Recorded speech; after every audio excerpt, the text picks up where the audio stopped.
ሰላም ሰላም የተወደዳችሁ ቅዱሳን በያላችሁበት የጌታ ኢየሱስ ክርስቶስ ጸጋ ለሁላችሁ ይሁን። ወንድማችሁ ዮናስ በድሉ ነኝ። ዛሬም እንደተለመደው በአዳዲስና በአጫጭር አስተማሪ ቪዲዮዎች ወደ እናንተ መጥቻለሁ። ለዚህ ቻናል አዲስ የሆናችሁ ሰብስክራይብ እና ሼር በማድረግ በተለይ ደግሞ ይህንን ቪዲዮ ላይክ በማድረግ እንድትጀምሩት በጌታ ፍቅር ጠይቃለሁ። እስከ ፕሮግራሜ ፍጻሜ ድረስ አብራችሁን ቆዩ። መልካም ቆይታ። ኢየሱስ አሁን ላይ ያማልዳል ወይ? አያማልድም ነው መልሱ። አሁን መጽሐፍ ቅዱስ እየሰጠው ባለውበት በዚህ ቦሌ አካባቢ ላይ አንድ ጥያቄ ጠይቃኝ ነበር። አይ ቲንክ ሚዲያ ላይ ኢየሱስ ያማልዳል አያማልድም በጣም ብዙ አይነት መመላለሶች ብዙ አይነት ቪዲዮዎች ተሰርተዋል። ይህንን ነገር እያደረጋችሁ የሰራችሁ ያላችሁት ወንድሞችን ሳላደንቅ አላልፈም። ግን ተወዛግቤ ያለው ይህንን ነገር አብራራልኝ አጥራልኝ ላለች ለሌሎቻችሁን ትምህርት እንዲሆን ይህን ነገር ልናገር። ኢየሱስ አሁን ላይ ያማልዳል ወይ? አያማልድም ነው መልሱ። ያማልዳል ወይ ተብሎ ከተጠየቀ አሁን ላይ አያማልድም። ምልጃ መሰረታዊ ትርጉሙ ልመና ማለት ነው። ኢየሱስ በዚህ ሰዓት ላይ አይለምንም ሊለምንም አይችልም። ነገር ግን ያስታርቃል ወይ ካላችሁ አዎ ያስታርቃል። ያውም ለዘላለም ነው የሚያስታርቀው። ኦኬ፣ ስለ ምልጃ ሐሳብ እናወራ። ዕብራውያን ምዕራፍ 5 ቁጥር 7 ላይ በሥጋ ወራት ከሞት ሊያድነው ወደሚችል ከብርቱ ጩኸት ጋር ጸሎትና ምልጃን አቀረበ እግዚአብሔርንም ስለመፍራት ተሰማለት እንደተባለ በሥጋ ወራት ወይንም በምድር በሚመላለስበት ሰዓት ላይ ጌታ ኢየሱስ ክርስቶስ አማልዷል። ያ ማለት አንድ ጊዜ አማልዷል። አንድ ጊዜ ስል ይልጭ አንድ ቦታ ላይ ብቻ ሳይሆን በምድር ባለበት ሰዓት ላይ አማልዷል። ልክ በመስቀል ላይ ሆኖ አባቱ የሚያደርጉትን አያውቁምና ይቅር በላቸው እንዳለ ዮሐንስ 17 ከ20 ጀምሮ ስንመለከት ስለ አንድነታችን እንደማለደ አባቱ እናንተ አንድ እንዲሆኑ ከቃላቸው የተነሳ አንድ ሆኑ ዘንድ ስለነርሱ ለምንሃለሁ ብሎ እንደለመነ፣ ነገር ግን አሁን ባለበት በክብሩ ዙፋን በአባቱ ቀኝ ባለበት ሰዓት ላይ ግን አያማልድም። ለዘላለምም እስኪመጣም አያማልድም። በምድር ላይ የሰራው ስራ ከዛ ውስጥ አብሮት ከማይቀጥለው አንደኛው ነገር ምንድነው? ድጋሚ አይሞትም፣ ድጋሚም አያማልድም። ድጋሚ ደሙንም እንደማያፈሰው ሁሉ አንዴ ለዘላለም እንዳፈሰሰው ሁሉ ምርጃውንም አንድ ጊዜ ያደረገው ከዚህ በኋላ እየደጋገመ በዚህ ሰዓት ላይ ኮንቲኒየስ እንደተደረገ ተደርጎ የሚወራ ነገር ካለ ስህተት ነው። ክርስቶስ አማልዷል። አሁን ግን አያማልድም፣ ለዘላለምም አያማልድም። ግን ለዘላለም ሲያድን፣ ለዘላለም ሲያስታርቅ፣ ለዘላለም ወደ አብ የሚመጡትን ሲያድናቸው ግን ይኖራል። እሺ፣ እንግዲህ ይህንን ቪዲዮ እንደሰማችሁት ነው። ለዚህ ቪዲዮ አጭር ማብራሪያ ልስጥ። በመጀመሪያ ደረጃ ይህንን ቪዲዮ እየሰራ ያለው ለማን ነው? ለወንጌል አማኞች ነው። ለወንጌል አማኞች ከሆነ እኛ ወንጌል አማኞች ኢየሱስ ክርስቶስ አሁን ያማልዳል ስንል ይለምናል እያልን አይደለም። ማማለድ ማለት ደግሞ መለመን ብቻ ማለት አይደለም። በማማለድ ውስጥ ብዙ ትርጉሞች አሉ እና አንተ እንደምትለው ኢየሱስ ክርስቶስ ይለምናል እያልን አይደለም። እኔ ሮሜ መጽሐፍ 8:34 ዕብራውያን መጽሐፍ ምዕራፍ 7:25 አንተ እጅ ላይ መጽሐፉ የለም መሰለኝ። እኔ ከምን አንጻር እንደሆነ አፍህን ሞልተህ ደፍረህ ኢየሱስ ክርስቶስ አሁን አያማልድም እያልክ ነው ያለው ማለት ነው። እና ወንድማችን ስተህ ሰውን አታስት። በመጀመሪያ ደረጃ መጽሐፍ ቅዱስን ቁጭ ብለህ አንብብ። በመጀመሪያ ደረጃ እኛ ወንጌል አማኞች ኢየሱስ ክርስቶስ አሁን ያማልዳል ስንል ይለምናል እያልን አይደለም። በሮሜ 8:34 ላይ እግዚአብሔር የመረጣቸውን ማን ይከሳቸዋል? የሚያጸድቀው እግዚአብሔር ነው፣ የሚኮንንስ ማን ነው? ይልቁንም የሞተው ከሙታንም የተነሳው ደግሞም በእግዚአብሔር ቀኝ ያለው ደግሞም ስለኛ የሚማልደው ክርስቶስ ኢየሱስ ነው ይላል። ስለዚህ ምልጃ ከሆነ የምታወራው ትክክል። አንተ በክርስቶስ ሞትና ትንሣኤ ያላመንከውን በስራዬ ነው የምጸድቀው የምትለውን ሰው ክርስቶስ አሁን አያማልድም በዚህ ምልጃ። ምክንያቱም ሐዋርያው ጳውሎስ እየተናገረ ያለው የሞተው ይልቁንም ደግሞ ከሙታን የተነሳው ደግሞም ስለኛ የሚማልደው ነው የሚለው። ስለኛ ማለት ስለ ወንጌል አማኞች በክርስቶስ ሞትና ትንሣኤ ስላመኑት ሰዎች የሚማልደው ምልጃ ነው ይሄ ምልጃ ኢየሱስ ክርስቶስ እንጂ ለማያምኑ ሰዎች የሆነ የምልጃ ስርዓት አይደለም። ኢየሱስ ክርስቶስ የማያምኑ ሰዎችንስ ቢሆን ያማልዳል? አዎ ያማልዳል። ግን እንዴት ነው የሚያማልደው ካልን አንድ ጊዜ በመስቀል ላይ በሰራው ስራ ሮሜ 3 ከቁጥር 21 ጀምሮ ወረድ ብለህ ስታነብ ይህንንም እግዚአብሔር በደሙ የሆነ ማስተሰሪያ አድርጎ አቆመው ስለሚል ኢየሱስ ክርስቶስ በመስቀል ላይ የሰራው ስራ ወይም ደግሞ በመስቀል ላይ የፈሰሰው ደም አሁንም ለመዳን የሚፈልጉ ከአብ ጋር መታረቅ የሚፈልጉ ሰዎችን የሚያስታርቅና የሚያድን እንደሆነ በመጽሐፍ ቅዱሳችን ላይ ሰፍሮልናል። ይሄም ምልጃ ማለት ነው። ኢየሱስ አንዴ በመስቀል ላይ የሰራው ስራ የሰው ልጆችን በሙሉ ያላመኑ ሰዎችን በሙሉ ከአብ ጋር የማስታረቅ ስራን የሰራው ያስታርቃል። ምክንያቱም ይህንን የማስታረቅን ቃል በእኛ አኖረ ይላል ሐዋርያው ጳውሎስ በሁለተኛ ቆሮንቶስ 5 ከቁጥር 18 ጀምሮ ስታነብ እኛም ከእግዚአብሔር ጋር ታረቁ ብለን ስለ ክርስቶስ እንለምናለን እንማልዳለን አለ። ስለዚህ ኢየሱስ ክርስቶስ በመስቀል ላይ የሰራው ስራ አሁንም ሰዎችን የማያስታርቅ ከሆነ አሁንም ሰዎችን የማያማልድ ከሆነ እኛ ለምን ይህን የማስታረቅን ቃል ተቀብለን ከእግዚአብሔር ጋር ታረቁ ብለን ሰዎችን ወንጌል እንሰብካለን? ስለዚህ ኢየሱስ አሁንም ያላመኑ ሰዎችን እንዲያምኑ ያልዳኑ ሰዎችን እንዲድኑ ከአብ ጋር እንዲታረቁ የማስታረቅን ስራ ሰርቷል። የማማለልን ስራ ሰርቷል። አንድ ጊዜ በመስቀል ላይ በሰራው ስራ ይሄ በምድር ላይ በተመላለሰ ጊዜ የለመነውን ልመና አይደለም። አሁንም እንደዚህ አይነት ልመና ያቀርብልናል እያልን አይደለም። ያም ልመና ዘላለማዊ አይደለም። ልመናው ዘላለማዊ ነው የሚል የመጽሐፍ ቅዱስ ሐሳብ የለም።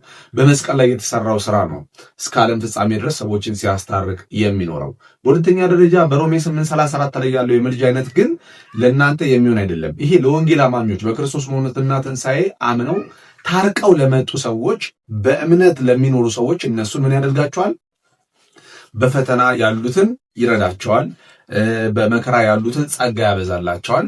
በተለያየ ሁኔታ ውስጥ ያሉትን ሰዎች የሚረዳበት የምልጃ አይነት ነው። በሌላ መንገድ እንዴት ነው ይህንን ምልጃ የሚማልደው ካለን ኢየሱስ ክርስቶስ ሰማይ ሆኖ የሚማልደው ሳይሆን ወደ ሰማይ ካረገ በኋላ እግዚአብሔር አባ አባት ብሎ የሚጮኸውን የልጁን መንፈስ በእናንተ ውስጥ ላከው ይላል። አሁን ክርስቶስ ያለው የት ነው? በእኛ ውስጥ ነው ያለው። ቆላስይስ መጽሐፍ ምዕራፍ 1:27 ላይ ለእነርሱም በአሕዛብ ዘንድ ያለው የዚህን ሚስጥር ክብር ባለጠግነት ምን እንደሆነ ሊያስታውቅ ወደደ። ሚስጥሩም የክብር ተስፋ የሆነው ክርስቶስ በእናንተ ውስጥ መሆኑን ይላል። ክርስቶስ አሁን በእኛ ውስጥ ነው ያለው። እንደገና በሁለተኛ ቆሮንቶስ መጽሐፍ ምዕራፍ 13 ቁጥር 5 ላይ ኢየሱስ ክርስቶስ በእናንተ ውስጥ ስለ እናንተ እንዳለ አታውቁ ምን ይላል? ስለዚህ ኢየሱስ ክርስቶስ አሁን ስለ እኛ የሚማልደው በሰማይ ሆኖ ሳይሆን ስለ እኛ የሚማልደው በእኛ ውስጥ ሆኖ ስለ እኛ የሚቃትተው የሚጮኸው እኛን የሚረዳን እኛን የሚያግዘንን ነው። እሱን ምልጃ ነው ሐዋርያው ጳውሎስ ስለ እኛ የሚማልደው የሚለው እንጂ እኛ በክርስቶስ ሞትና ትንሣኤ አምነን የዳንን ሰዎች ከዚህ በኋላ ከአብ ጋር ምንም አይነት እርቅ የምናደርግበት ምልጃ አይከናወንም። እርቅ የለም ለእኛ ከዚህ በኋላ። ምክንያቱም አንድ ጊዜ በክርስቶስ ሞትና ትንሣኤ ታርቀን ነው ከእግዚአብሔር ጋር የመጣ ነው። አንድ ጊዜ በእምነት ከጸደቅን ደግሞ በእግዚአብሔር ዘንድ በጌታችን በኢየሱስ ክርስቶስ በኩል ሰላም አለን ይላል ሮሜ 5:1 ላይ። ስለዚህ እኛ አብ ወይም አማኞችና አብ እርቅ ተፈጥሯል። ከአብ ጋር በቃ ታርቀናል። ከዚህ በኋላ ጸበኞች አይደለንም፣ ልንሆንም አንችልም። ነገር ግን ክርስቶስ ስለኛ ይማልዳል ስንል ይረዳናል፣ ያግዘናል፣ በእኛ ውስጥ ሆኖ ይቃትትልናል ነው። አባ አባት ብሎ የሚጮኸው የልጁ መንፈስ ነው በእኛ ውስጥ ሆኖ የሚጮኸው ማለት ነው። አሁን እሱ በስጋ በነበረበት ወራት እንደኖረው በምንፈተንበት ጊዜ መከራ በሚደርስብን ጊዜ በተለያየ ፈተና ውስጥ በምናልፍበት ጊዜ እሱ በእኛ ውስጥ ስለ እኛ እንደሚኖር በሁለተኛ ቆሮንቶስ 13 ቁጥር 5 ላይ በደንብ ሰፍሮልናል። ስለዚህ ምልጃን እንደዚህ በአንድ ቃል ድፍና አድርጎ ለማብራራት መሞከር ፈጽሞ መሳሳትን ያመጣል እና ተሳስታል ወንድማችን። እኛ ያማልደው ምልጃ የሚለውን ቃል መለመን ብቻ ነው ብለን አንፈታም። መጽሐፍ ቅዱስም የትኛውም ኮመንተሪ ላይ ብትሄድ፣ የትኛውም ማብራሪያ ላይ ብትሄድ በአንድ ቃል እንደዚህ ተፈቶ አናገኝም ምልጃ የሚለው ቃል ማለት ነው። እና ብዙ ማብራሪያዎች አሉ። ሰፋ አድርገህ ነገሩን ለእሷ ማብራራት ነበረብህ። ኢየሱስ ክርስቶስ አያማልድም የሚለው ሐሳብ ፈጽሞ የተሳሳተና ስህተት የሆነ ንግግር ነው ማለት ነው። ወንድማችን ልታረም ይገባል ይህን ስህተት። እግዚአብሔር ወጀብ የሌለበት ማዕበል የሌለበት ህይወት ቃል አልገባለን። አሁን ወደ ባህሩ ሂዱ እንሻገር ሲላቸው አብሯቸው መርከቡ ላይ ተሳፍሮ እሱም ሄዶ ተኝቶ አብረው ሲሄዱ መንገዱ ላይ ወጀብ የሌለበት መንገድ አይደለም ቃል የገባላቸው። ግን ወጀቡ እነሱን እንደማይነካቸው ግን እስከ ዓለም ፍጻሜ ከነሱ ጋር እንደሆነ ነግሯቸው ገባ። ምንም አይነት ነገር ይፈጠር ተነስቶ እናንተን አላስነካም የሚል አምላክ አለ። እነሱን አትነካም የሚል ስላላስነካን እንጂ እኮ ዣንጥላውን ዞር ቢያደርግ ብዙ ዝናብ። እውነት ነው። ፈተና የሌለበት መከራ የሌለበት ክርስትና ወንጌል የለም። አልጋ በአልጋ ነው መንገዱ የሚለው መዝሙር ያለው እዛ ኦርቶዶክስ ቤተክርስቲያን። በክርስትና በክርስቶስ ሞትና ትንሣኤ አምኖ የዳነ ሰው ግን ፊልጵስዩስ መጽሐፍ ምዕራፍ 1 ቁጥር 21-23 ስታነቡት በክርስቶስ ኢየሱስ እንድናመን ብቻ ሳይሆን ከእርሱ ጋር አብረን መከራ ልንቀበል ነው ይሄ መዳን የተሰጠን ይላል። ስለዚህ ክርስቶስ ኢየሱስን ካመንን በኋላ በብዙ ፈተና ውስጥ እናልፋለን። ነገር ግን ወንድማችን እንዳለው በአንደኛ ቆሮንቶስ መጽሐፍ ምዕራፍ 10 ላይ ወረድ ብላችሁ ስታነቡት ከምትችሉትና ከምታስቡት በላይ እንድትፈተኑ የማይፈቅድ እግዚአብሔር አለ። ከፈተናው ጋር አንድ ላይ የመውጫውን ቀዳዳ ወይም የመውጫውን በር አብሮ ይሰጣችኋል ነው የተባለው። ስለዚህ ስንፈተን በፈተና ውስጥ ስንሆን መውጫ ያለ አይመስለንም። መከራው በቃ የሚያልፍ አይመስለንም። ነገር ግን ከፈተናውና ከመከራው ጋር ብንጸናና ብንታገስ መውጫ በሩንም አንድ ላይ ሰጥቶናል። አጋርን ካስታወሳችሁ አጋር በውሃ ተጠምታ ልጇም በውሃ ጥም እንዳይሞት የድንጋይ ውርወራ ያክል ርቃ የልጇን ሞት ላለማየት ቆማ በነበረበችበት ጊዜ መልአኩ ቀርቦ ምንድን ያላት? አይኗን ከፈተላት ነው የሚለው። አይኗን ሲከፍትላት ምንጩን አየችው። መጀመሪያም ምንጩን አፈለቀው አይልም። መጀመሪያም እኮ ምንጩ አለ። ነገር ግን አይኗ ነበረ ማየት ያልቻለው ማለት ነው። ስለዚህ አይኗ ሲከፈት ምንጩን አየችው፣ ልጇም እሷም ጠጡ ማለት ነው። ልክ እንደዚህ ነው። አሁንም አይናችን ለጊዜው ያላየው መውጫውን ማምለጫውን አይናችን ባይመለከተውም ነገር ግን እግዚአብሔር ከተፈተንን በኋላ ልክ ፈተናውን ካጠናቀቅን በኋላ መውጫውን በር ደግሞ ያሳየናል ማለት ነው። ምክንያቱም የሚፈትነ ለራሳችን ነው። እምነታችን በወርቅ በእሳት እንደሚፈተን እምነታችንም ተፈትነው ማለፍ ስላለበት ማለት ነውና የሚገርም ሐሳብ ነው። ወንድማችን ተባረክ። እኔ አሁን እነሱ የሉም እዚህ ቤት ውስጥ ለምንድን የምጮኸው እነሱ እጅ ውስጥ የምትገባው አንተ ነህ። እንዲህ ሲንቀባረሩ የእግዚአብሔር ሰው ይመስሉሃል። ጴጥሮስን ያየኸው፣ ያዕቆብን ያየኸው፣ ጳውሎስን ያየኸው፣ ጌታ ኢየሱስን ያየኸው እንደዛ። ስለዚህ እነዚህን ሰዎች የምትከተሉ ሌላ ሃይማኖት እየተከተላችሁ እንደሆነ ቁርጥ ውሳኔ ወስን። አትቀየሩም፣ ያለበለዚያ አትለወጡም። መደብህን በደንብ አድርገህ ለየው። መስመርህን በደንብ አድርገህ አስምረው። ሲጸልይ አዎ የእግዚአብሔርን ሰው ነው የሚጠራው፣ ኢየሱስን ሰው ነው የሚጠራው፣ ድምፁም ደስ ይላል፣ ወፈር ያለ ነው ምናምን ነው እንደዚህ ነገር ነው። በዚህ አትሸወድ። ጌታ ሆይ ሲል አንድ ሰው ምንም ጌታ ላይ የሚጨምረው ነገር የለም። ጌታ ሆይ ብልም ያውን ይሰማል። ምንም ስለሚችሉ የሚጸልዩና በመንፈስ የሚጸልዩ ሰዎች ይለያያሉ። በአጠቃላይ እነዚህን ፋሽን ተኮር ልምምዶችና ተለማማጆችን ሽሻቸው። እነሱን ለመምሰል ጭራሽ እኛ ያፈርንባቸው የተሸማቀቀን አንተ እንደነሱ ለመሆን ትሞክራለህ። ጸጉር ሰሪውን ስለምን ታደክመዋለህ? አንተስ በየጠዋቱ መከራ ያን ጠርዙ እንዳይበላሽ መከራዬን ስትበላ ጠርዙን ስትጠብቅ ለምን ትውላለህ? ምናምን እንደኔ ሚዶህን ሳባርገው ወደ ኋላ ላፍ አርግ አትወጣም። ወንድ ልጅ እንደዛ። እስቲ እሁድ ጠዋት ጸጉር ቤት ቁጭ በሉና ይዋቸው። ወይ የሆነ ፕሮግራም ቀን ላይ ጸጉር ቤት ሄዳችሁ ቁጭ ይመጣል። እነሱ ናቸው ይመጡት ሳይከፍሉ ሰው ጸጉር ቤት ሰላም ነው እንዴ መስታወት። እነዚህ ሰዎች ጋር ክርስትና ግንኙነት የለው። መሳቂያና መሳለቂያ ነው ያደረጉን። አለቀ። የህይወታቸው ፍሬ የምታዩት ነገር ቀጣይ ያለው ትንቢታቸውን ላለመስማት የመጀመሪያው ምክንያት አለቀ። ምራቁን ያላዋጠ ሰብሰብ ያላለ ሰው ከሱ ምንድነው? እግዚአብሔር ዝም ብሎ መጽሐፍ ቅዱሳችሁን አትገዙም? መጽሐፍ ቅዱሱን አታነቡም? ምን እሱ አይሻልምን? ለዚህ ህይወታቸው ፍሬ ነው። በአንድ የመጽሐፍ ቅዱስ ክፍል ላይ ታስታውሳላችሁ? ጥቅሱን ስላላስታወስኩት ነውና ተናገር ዝም እንዳትል በዚህ ከተማ ብዙ ህዝብ አለኝ ይላል እግዚአብሔር ብሎ የሐዋርያት ሥራ ላይ ነው መሰለኝና ወንድማችን ዝም እንዳትል ተናጠቅ፣ ህዝቡን አስመልጥ። ምክንያቱም በአንተ ትምህርት እያመለጡ ያሉ ብዙ በስህተት መንገድ ውስጥ ያሉ ብዙ ወንድምናቶች አሉ እና እግዚአብሔር ጸጋን ያብዛል፣ ዘመንን ይባርክ፣ ከዚህ በላይ የምታገለግልበት ዘመን ይጨመርል በእውነት እና እውነት ነው። የዘመኑ ነቢያቶች የፋሽን ተከታዮች ነው የሚመስሉት። ማለት በየጊዜው እየለበሱ የሚወጡት ልብስ ራሱ ገንዘቡ ከየት እንደሚያመጡት ራሱ ግራን የሚገባኝ። አንዳንዱማ በዲዛይነር ነው ራሱ የሚያሰሩት አሉ። የሚከፍሉት ብር ለእያንዳንዷ ቀን ለሚለብሷት ብር የሚያወጡትን ብርና ለሚለብሱት ሰዓት የሚያወጡት ገንዘብ ስሰማ በጣም ነው የሚገርመኝ። እኔ የአሜሪካን የሆሊውድ ፊልም ሰሪዎች አክተሮች ነው የሚመስሉኝና የኢትዮጵያ ሕዝብስ ይህን ያህል ገንዘብ አለው እንዴ? ከየት ነው የሚመጣው ገንዘቡ? ቆይ ይሄ ሁሉ ብር ከየት ነው የሚመጣው? አያልቅም እንዴ ገንዘባቸውና በጣም ግርም ነው የሚለኝ። እነኚህ ሰዎች የእግዚአብሔር አገልጋይ ናቸው። እነኚህ ሰዎች በመንፈስ ቅዱስ ተጠምቀዋል፣ መንፈስ ቅዱስ ተሞልተዋል ለማለት ይከብደኛል። እኔ ስንት 75% ድሃ ሕዝብ ባለበት ሀገር ላይ ከዛም በላይ ግማሹ እኮ የኢትዮጵያ ሕዝብ እኮ በቀን አንዴና ሁለቴ የሚበላ ሕዝብ ነው እኮ እና እንደዚህ አይነት ህዝብ ባለበት ሀገር ላይ እነሱ ግን ተንደላቀው የ20 የ30 ሚሊዮን ብር መኪና እየነዱ በ40 በ50 ሚሊዮን ብር ቤት ውስጥ እየኖሩ እኔ ምን አይነት አእምሮ እንዳላቸው ለማመን ይከብደኛልና እነኚህን ደግሞ እነሱን ደግሞ የሚከተል የእግዚአብሔር ሰው ናቸው ብሎ እነሱን ተከትሎ ከእግዚአብሔር ጋር አገናኛለሁ በረከት አገኛለሁ ብሎ የሚያስብ ደግሞ ድንዙዝ የሆነ ህዝብ ሳይ ደግሞ በጣም ነው የማዝነውና እሱ በ20 ሚሊዮን ብር መኪና እየመጣ እዚህ ጋር ይሄ እንዲሆንልህ ኤቲኤም ግዛ፣ ዘይት ግዛ፣ ቲሸርት ግዛ እያለው ገንዘቡን ሲሰበስብ እያየ ለምንድን ነው የማይቃወመው እላለሁ አንዳንዴ። እና በጣም ግራ የሚያጋባ ነው። እግዚአብሔር ለህዝባችን ለምድራችን ህዝብ ማስተዋል ይስጥልን። ህይወት በጣም አጭር ነች። 80 ራሱ ብትኖር አጭር ነች። ራሴን አጠፋለሁ አገር ለቅቄ እጠፋለሁ እንዳት እንደውም ፈገግ በል። ይሄን ህይወት ድጋሚ ስለማትኖረው ኢንጆይ ታንክስ ቱ ጋድ ይወጣል። በቃ መጽሐፍ ነው የሚወጣው፣ ትምህርት ይወጣል። የምትለው የምትናገረው ነገር እንዲኖር ያደርጋል። ያልፋል። የማያልፍ ነገር የለም። ጌታ ምስክር። ዛሬ ይኸውልህ እንዴት አልፈዋለሁ ያልከውን ነገር አትጠራጠር። ከጥቂት ቀን በኋላ በስፖኪዮ ነው የምታየው። ከኋላ ሆኑ።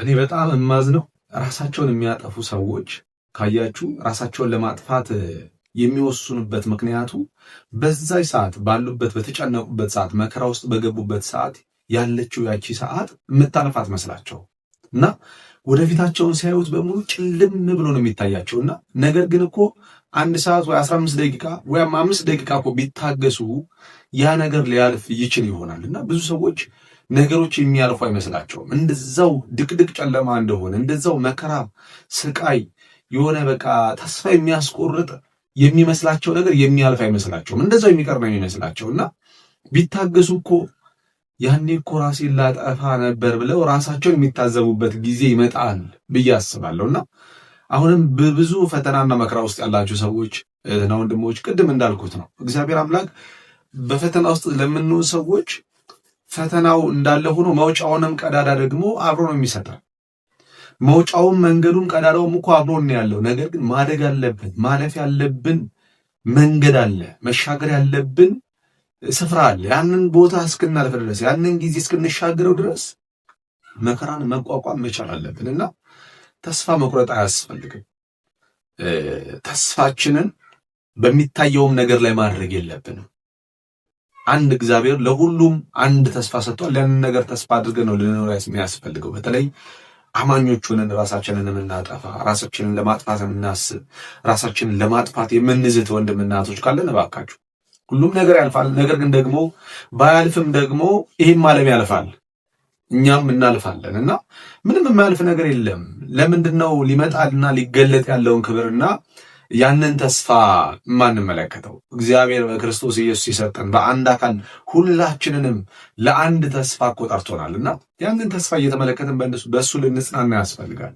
መከራውም ስቃዩም ችግሩም ሁሉም ነገር ያልፋልና ወንድምና እህቶቼ ሊገለጥ ያለውን ነገር በማሰብ ከጌታ የምናገኘውን ክብርና አክሊል በማሰብ በራሳችን ላይ እንደዚህ አይነት የስንፍናን እርምጃ ባንወስድ ብዬ እላለሁ። ጌታ ሆይ ሰነፍ አልሆንኩም፣ መስራት የሚገባኝን ሰርቻለሁ፣ ግን ላርፍ አልቻልኩም። just give me rest። ረፍት ማለት በራሳችሁ ጉልበት መታገል ማቆም ማለት ነው። የእናንተን ጦርነት ለእግዚአብሔር መስጠት ማለት ነው። እግዚአብሔርን ደግሞ እኔ ባላየውም ይሰራል ብሎ ማመን ነው።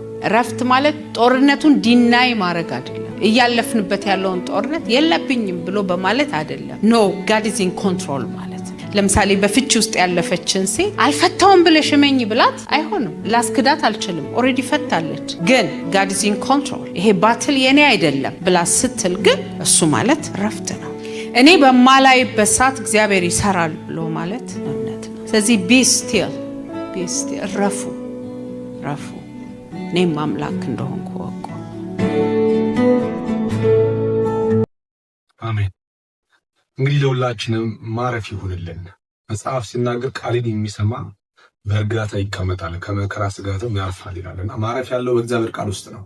እረፍት ያለው በእግዚአብሔር ሕልውና ውስጥና መገኘት ውስጥ ስንሆን ብቻ ነው።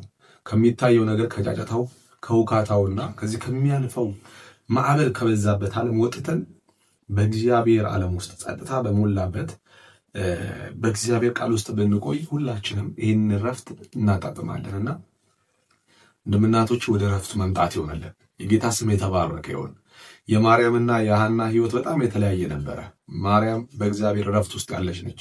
ከጌታ ኢየሱስ ክርስቶስ እግር ስር ቁጭ ብላ ቃሉን በመስማት ውስጥ ያለውን ረፍት የምታጣጥም ስትሆን፣ ማርታ ግን 5000 ሕዝብ የመገበውን ጌታ 12 መሶብ እንጀራ ትርፍራፊ የተሰበሰበለትን ጌታ ለመመገብ ደፋ ቀና የምትል ባካኝ፣ የምትጨነቅ፣ የምትታወቅ ምስኪን ሴት ነች።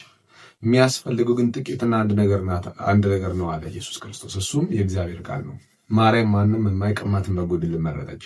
ዛሬም የምንመርጠው ነገር ወይ የሚያሳርፈን ወይ የሚያቅበዘብዘን ነውና ምርጫችን የእግዚአብሔር ቃል ከሆነ መጨረሻችን እረፍትና ሰላም ነው ማለት ነው። ለዛሬ ያዘጋጀሁላችሁ ቪዲዮ ይሄንን ይመስላል። በሌላ ቪዲዮ እስክንገናኝ ድረስ በያላችሁበት የጌታ ኢየሱስ ክርስቶስ ጸጋ ከሁላችሁ ጋር ይሁን። ሰላም ነው።